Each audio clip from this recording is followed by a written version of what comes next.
வணக்கம் அன்பு நண்பர்களே, welcome to our channel VR media Tamil.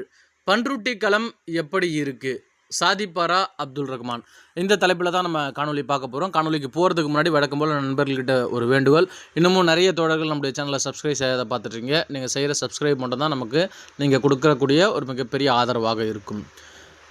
Panruti சட்டமன்ற தொகுதி, கடலூர் மாவட்டத்தில் இருக்கக்கூடிய பன்ருட்டி சட்டமன்ற தொகுதி விடுதலை சிறுத்தைகள் கட்சியின் சார்பில் இஸ்லாமிய ஜனநாயக பேரவையினுடைய மாநில செயலாளராக இருக்கக்கூடிய திரு அப்துல் ரஹ்மான் அவர்கள் இந்த தொகுதியில் போட்டியிடுறாரு.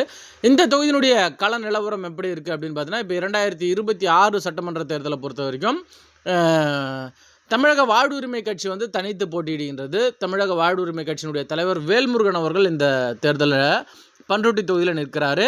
ஏற்கனவே வேல்முருகன் அவர்கள் கடந்த 2021 சட்டமன்ற தேர்தலில் திமுக கூட்டணியில் உதயசூரியன் சிம்பிளில் நின்று வெற்றி பெறாரு. வாக்கு வித்தியாசம்லாம் நான் பின்னாடி சொல்கிறேன். இதே தொகுதியில் 2006 வேல்முருகன் அவர்கள் பாமகவில் இருந்தப்ப இதே தொகுதியில் போட்டியிட்டு 150 வாக்குகள், வெறும் 150 வாக்குகள் வித்தியாசத்தில் வெற்றி பெறாரு. ஏற்கனவே 2 முறை இந்த தொகுதியில் எம்எல்ஏவாக இருந்த திரு வேல்முருகன் அவர்கள் இந்த முறை தனித்து போட்டியிடுறாரு. அவர் இந்த களத்தில் நிற்கிறாரு.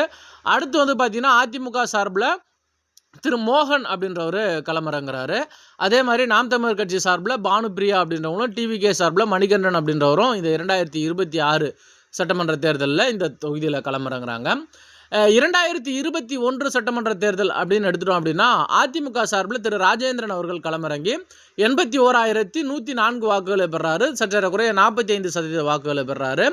தமிழக வாழ்வுரிமை கட்சி, ஏற்கனவே நான் சொன்ன மாதிரி திமுக கூட்டணியில் தமிழக வாழ்வுரிமை கட்சி போட்டியிடுகின்றது. உதயசூரியன் செம்பிளியே நின்று 93,801 வாக்குகளை பெறுகிறார். 47% ஓட்டு. ஒரு 4,000 5,000 வாக்குகளுக்குள்ள தான் வித்தியாசம் இருக்கின்றது. நாம் தமிழர் கட்சி ஒரு 6,500 வாக்குகளையும், தேமுதிக ஒரு 3,600 வாக்குகளையும் கடந்த தேர்தலில் இந்த தொகுதியில் பெறுறாங்க. அப்படியே 2016க்கு போனோம் அப்படின்னா, 2016 இந்த தொகுதியில் அதிமுக வெற்றியை பெறுகிறது. அதிமுக ஒரு 72,356 வாக்குகளை பெறுகிறது.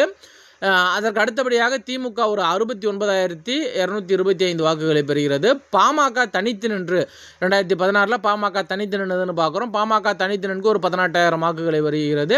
அதே மாதிரியாக மக்கள் நல கூட்டணியில் தேமுதிக ஒரு 18,000 வாக்குகளை பெறுகிறது. இப்போ இதில் இந்த எலெக்ஷனை பொறுத்த வரைக்கும் நீங்கள் பார்த்தீங்க அப்படின்னா, அதிமுக தனித்து வெற்றி பெறுகிறது. 72,000 வாக்குகள் அதிமுக வெற்றி பெறுகிறது.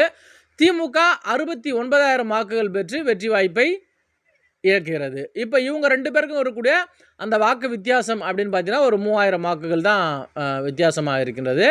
இப்போ இவங்க பாமக வாங்கின அந்த 18,000 வாக்குகள் அதிமுக பக்கம் போகுது. அதே மாதிரி மக்கள் நல கூட்டணி வாங்கிய அந்த 18,000 வாக்குகள் எங்கே போகுது அப்படின்னா டிஎம்கே கிட்ட போகுது. அப்போது இதை வச்சு பார்க்குறப்போ ஒரு 3,000 வாக்குகள் அதிமுக கூடுதலாக இருக்கிற மாதிரி தெரியும். ஆனால் அதிமுக அப்போ இருந்த அதிமுக இப்போ இல்லை. அதுலேருந்து டிடிவி தினகரன் வெளியே வந்திருக்காரு, சசிகலா வெளியே வந்திருக்காங்க.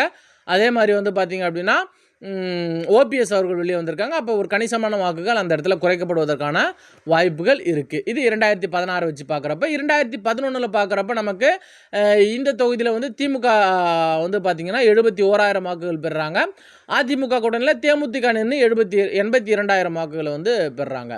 இப்போது இந்த தொகுதியினுடைய கள நிலவரம் இந்த எலெக்ஷனுக்கு எப்படி இருக்கும் அப்படின்னு பார்த்தீங்க அப்படின்னா, முதல்ல இந்த தொகுதியினுடைய வாக்காளர் எப்படி இருக்காங்க அப்படின்னா, தலித் மக்கள், வன்னியர் மக்கள் கணிசமாக இந்த தொகுதியில் இருக்காங்க. அதுக்கு அடுத்தபடியாக இஸ்லாமியர்கள் குறிப்பிட்ட அளவில் இந்த தொகுதியில் இருக்காங்க. இப்போ என்ன அப்படின்னா, வேல்முருகன் தனித்து போட்டிடுறாரு. அதே மாதிரி மருத்துவர் ராமதாஸ் அவர்கள் தனித்து போட்டிடுறாங்க. அப்படி இருக்கிறப்ப என்ன ஆகும் அப்படின்னு பார்த்தீங்கன்னா, வன்னியர் சமூக வாக்குகள் அதிமுகவிற்கு முழுமையாக போகாமல், ஏன்னா இங்கே ஒரு பிம்பம் இருக்குல்ல, பாமக இருக்கிறதுனால வன்னியர் சமூக வாக்குகள்லாம் கன்சால்டேட் ஆகி அதிமுகவுக்கு போகும், வன்னியர் சமூக வாக்குகள் விசிகாவுக்கு போகாது அப்படின்ற ஒரு ஃப்ரேம் இருக்குல்ல, அந்த ஃப்ரேம் இந்த இடத்துல உடைக்கப்படுகின்றது. உடைக்கப்படுற காரணத்தினால வன்னியர் சமூக வாக்குகள் ஐயா ராமதாஸ் அவர்களுக்கும் திரு வேல்முருகன் அவர்களுக்கும் பிரிக்கப்படுகின்றது. மீதி இருக்கக்கூடிய ஒரு சில வாக்குகள் மட்டும்தான் அதிமுக கூட்டணிக்கு போகிறது. இங்கே இஸ்லாமியர்கள் குறிப்பிட்ட அளவில் இருக்காங்க. அந்த வாக்குகள் ஆப்வியஸாக விசிகாவுக்கு தான் வரும். ஏன்னா அந்த இடத்துல அதிமுக கூட்டணியில் பிஜேபி இருக்கிறதுனால அங்கே போவதற்கான வாய்ப்புகள் இல்லை. இஸ்லாமியர் வாக்குகள் அப்படியே விசிகாவுக்கு வருகின்றது. தலித் வாக்குகளினுடைய பெரும்பான்மை வாக்குகளை விசிகா பெறுகின்ற பட்சத்தில் விடுதலை சிறுத்தைகள் கட்சியினுடைய வேட்பாளர் திரு அப்துல் ரஹ்மான் அவர்களுடைய வெற்றி இந்த பண்ருட்டி தொகுதியில் பிரகாசமாக தான் இருக்கும். பொறுத்திருந்து பார்ப்போம் நண்பர்களே, களம் எப்படி மாறுகின்றது என்பதை. நன்றி நண்பர்களே, மீண்டும் ஒரு தகவலோடு உங்களை சந்திக்கின்றேன். அதுக்கு முன்னாடி நம்முடைய சேனலை சப்ஸ்கிரைப் செய்ய நண்பர்கள் மறக்காமல் சப்ஸ்கிரைப் செஞ்சுருங்க.